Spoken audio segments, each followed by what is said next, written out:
Good day, ladies and gentlemen, and welcome to my humble casa, my humble home in Livingston, Montana. Okay, I've got another boring story to tell. I just got done telling one. By the way, the date is 11/30/2020. Okay, now, ladies and gentlemen, this story here really isn't intended to be funny. I guess it just depends on where you take it, but I want to throw a little bit of seriousness in this because this video here, I'm conscious of the fact that it may, if somebody takes this to heart, it just may save you a lot of pain. As a matter of fact, it just may save your life. And what this story is about is an ATV accident that I was in. Now, I haven't gone through my 700 and some odd videos to find out if I've told this story or not, but this thing hurt bad enough for I should have probably told this story by now, But anyway, this took place down in southern Idaho where my sister lives. Now, you guys have seen, some of you that follow my channel have seen a slideshow I did of her small horse ranch down there and all that stuff. Well, her husband, I got to talk in past tense because he passed away due to cancer, okay? So all the stuff that I'm saying is in due respect. Okay, follow me now? But this guy here was an absolute 100% gearhead. You know the type I'm talking about? He wasn't happy unless he was out there, tearing up transmissions and, buckling axles and all this kind of stuff. And he was a real big ATV, all-terrain vehicle freak, For years and years and years, the old red Polaris 800, which is a pretty good machine, and he had bought my sister a 500 Polaris. It was a blue one. His was red. She didn't ride it too much, but, it had a little mileage on it, but she rode it some. I rode it. I actually liked it, my sister's ATV. But anyway, I can remember this all too well. I can't remember the exact date, but the time period I definitely remember. Because when you get knocked around and stuff like I did, you have a tendency to remember. But it was in April, I'm pretty sure it was in April or early May of 2007, when this accident, this ATV accident happened down in southern Idaho while I was visiting my sister and her husband. That's when he was alive. Okay.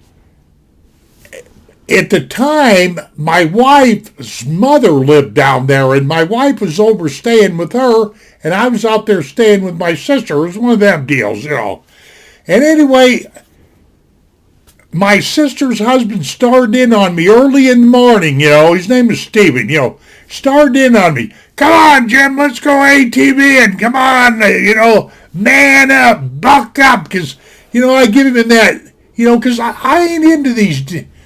Look, these miserable ATVs have ruined more hunts because of their noise and blah, blah, blah than Carter's got liver pills.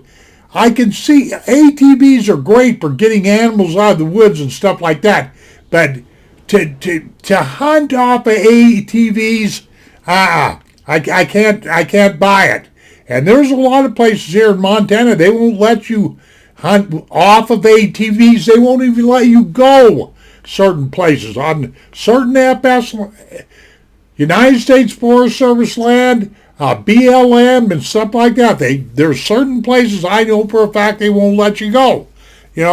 So anyway, I never have been a big proponent of ATVs. I know they're a lot of fun, etc., etc. Okay, I get it. But Steven starts in on me because he knows I'm not a great big ATV guy. He goes, "Come on, chicken, come on, man up, what's that other one? Suck it up, Buttercup, or whatever.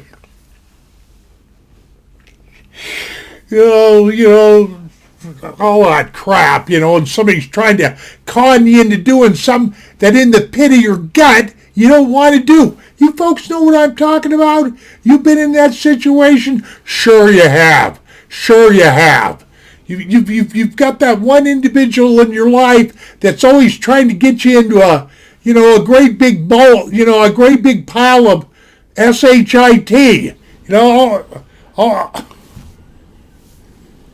Always trying to make your life go sideways. Well, this is what this clown was doing, So I get up this particular morning, I'm having my coffee, and he starts into me for about 2 hours. It took him from about 8 o'clock in the morning till about 10 to talk me in, because, see, he lives, well, my sister still lives there and everything, but they live way out in the middle of nowhere, okay, down there in southern Idaho. And I'm not going to say where, it doesn't matter, but, my sister lives actually 5 miles out from the very smallest town that's anywhere around, and about 17, 18 miles from the next biggest town. She's, pretty remote, but in back of their, well, not in back of their place, I guess to the south, I guess you could say, that small ranch, there's a whole bunch of these hills, just kind of barren hills with a lot of rocks, sagebrush. There's some trails up there and stuff like that. Anyway, old Stephen, my brother-in-law, he's wanting me to ride clear the hell down to where we have to cross the main road and get onto the access road and drive way across this rim rock and drop down into another little mountain community called Albion, Idaho. That's what this clown's plan was, and I'm going, man, I ain't digging this. Deep down inside, I'm thinking, man, there's got to be something funner to do than this crap, because it's hot, buggy. You got to watch yourself from rattlesnakes down there and all that kind of stuff. That country down there in southern Idaho is hot, in case people don't know that, man. It seriously does. Anything below Pocatello, Idaho. But, so anyway, he finally gets me into talk. He says, come on, Jim. He says, I'll let you drive my machine, my best machine, and I'll take the littler one and all that stuff. So off we go, He finally won the war because he just wasn't going to shut the hell up about taking this 30-mile, I guess it would be about 25, 30-mile ATV trip, because what he had planned on doing is going way across that rim rock, coming down into that little town of Albion, and then having my sister, I guess, hitch up an ATV trailer and bring it up there and get us or something. So anyway, we take off and we go up there and we get up there. The first place he wants me to take me to is this. It was actually kind of nice. It was a place called Kissing Dinosaurs, because they're down there in southern Idaho where my sister, my brother-in-law, my deceased brother-in-law lived. There's a lot of nifty rock formations down there. They even got a place called the City of Rocks and a bunch of places, bunch of places like that. But he took me to this place called the Kissing Dinosaurs, and what it was is two rock formations that came together with a great big hole in the middle, but it looked like two dinosaurs kissing. So we get up there and we're fooling around, just looking around. And I'm taking pictures, And anyway, we go down the trail because old Stephen tells me, he said, now look, he says, all we got to do is get on this trail here and we just keep going over here towards the, I guess it'd be the west, and it'll drop us off into Albion and a bunch of crap like that. So we start down this trail, but there was this big old horse trough that he wanted me to look at. Why? I have no idea. Because all that was in there was a bunch of scum and flies and horse flies and bugs and probably, coronavirus and every other miserable thing hanging around in there. And, of So I kind of sniffed around there, and there wasn't nothing interesting there, So what happened? He says, okay, let's go. And so I pull out on the trail. This trail's not real. Well, it's like, I want to say, probably maybe 4 foot wide, I'm going to say, and it's rocky in places, but it's not too bad. I've seen trails that are a lot worse than that, Anyway, this brother-in-law of mine, he's a fool, man, because he's a gearhead, because he's an ATV freak and all this other stuff. Can't get enough of the vroom, vroom. These kind of people like this, man, they got a death wish.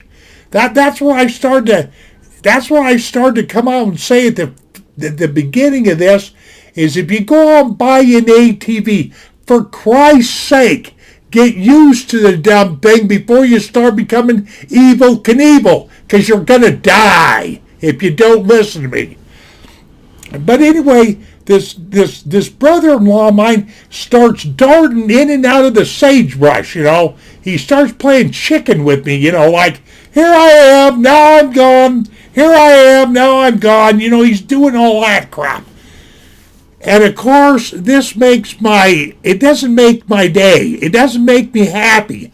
I'm not having fun anymore because he's spitting dust in my face and all this kind of crap and everything. So he goes darting off, and I thought, man, I'm gonna fix this fool, man. And I just took that 800 Polaris. And I was, they're an 800 Polaris. They got bigger now, Can-Ams and all that. I know. But this thing had quite a bit of power. Matter of fact, the fastest I ever had it going was 65, pushing almost 70, which is absolutely ridiculous on those things. But anyway, I went tearing down this trail. I thought, man, I'm gonna gun it down here, and I'm gonna get so far ahead of him that he's gonna give up his idea of swerving out in front of me and dust, making me choke on all these dust and all this other crap. Man, I'm booking along. I'm booking. But I don't really know, guys and gals, how fast I was going. But I know I'm somewhere between 30 and 35 miles an hour. Because I wasn't looking at the speedometer. I'm just tearing ass down this trail. Okay, the sun is over here to my left. It looks to you on the screen on playback here. I'm pointing to the right. But it wasn't. This is my left right here, believe it or not. Okay, there was this big, tall old juniper tree.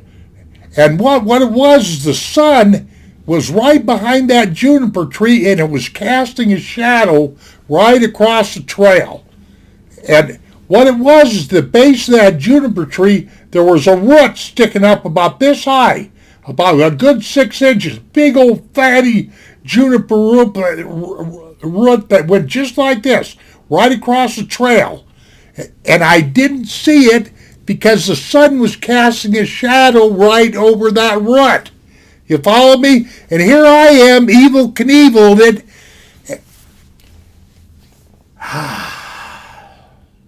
This is what happens when you're stupid. This is what happens when you do things, when you let somebody con you into doing something that you don't want to do. Never do that. Tell that person that's doing that to go to hell, hell, hell. But anyway, I'm booking down the trail, don't see this great big rut in the middle of the road like that, and all of a sudden I just smash right into this rut.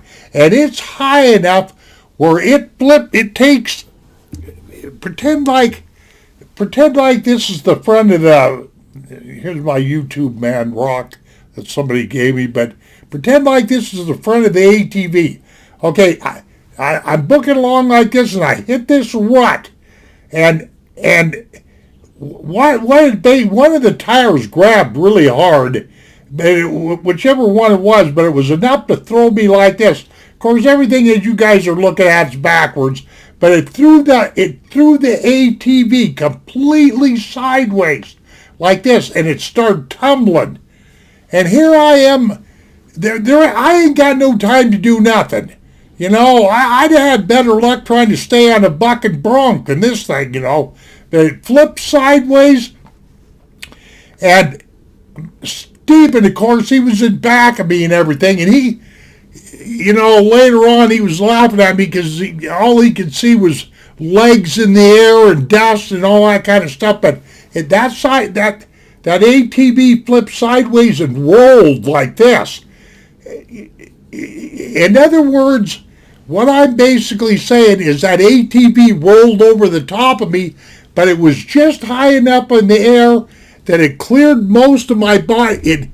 When it turned sideways, it slammed me down on the ground. I realize I'm not painting a very good picture here, but what the hell. Slammed me down on the ground and then rolled over the top of me at a relatively expeditious, pace or whatever have you. And I'm really lucky that the machine didn't come down on me, but I still did not escape injury, if you will. Those doggone as the machine went past me, them handlebars caught me right in the ribs, right in here.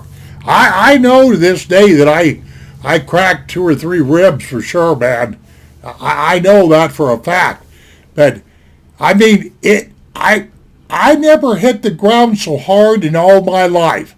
I mean, I've been knocked out of barroom fights and all kinds of crap's happened to me, but that there deal, I've been bucked off of horses and blah, blah, blah, you name it.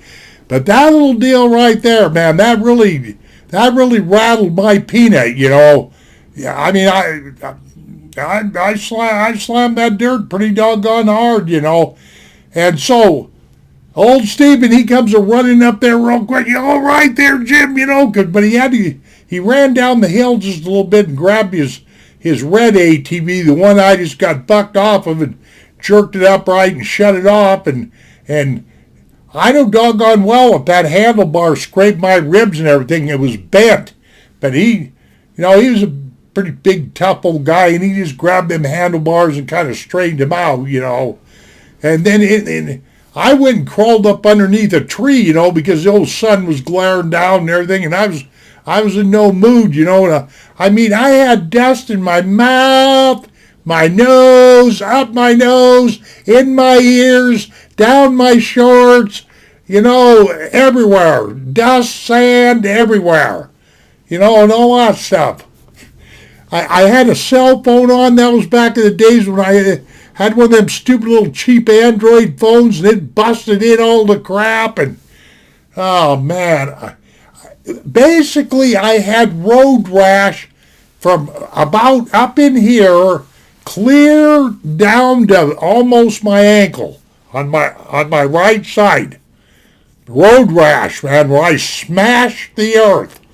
So, like I say, there's nothing funny about this story, to finish the story out, we took it, my brother-in-law, he was actually wanting to, he says, look, Jim, I got the number for the search and rescue and everything. We can get a helicopter in here, and if you're hurting and all that. And they go, no. I told them, I said, we came in here on 8 wheels, and we're going to go out on 8 wheels, because I felt that there was nothing. I got up and I walked around and dusted myself off, and I didn't feel like anything was broken, so we took off and we went, back to the ranch house and whatnot, and how far was it back to the ranch house? Probably about 10 miles, 15 miles, something like that.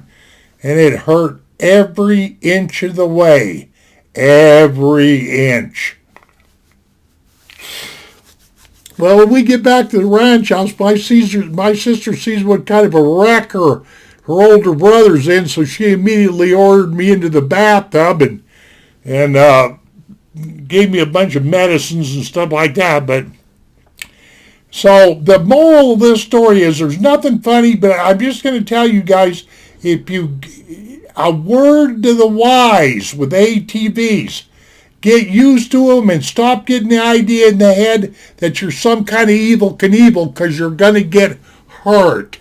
That's the end of this story. Thank you very much. How much time I got in this? Almost 20 minutes. That's absolutely ridiculous. We shall see you down the road. Adios, my friends. Take care. Bye.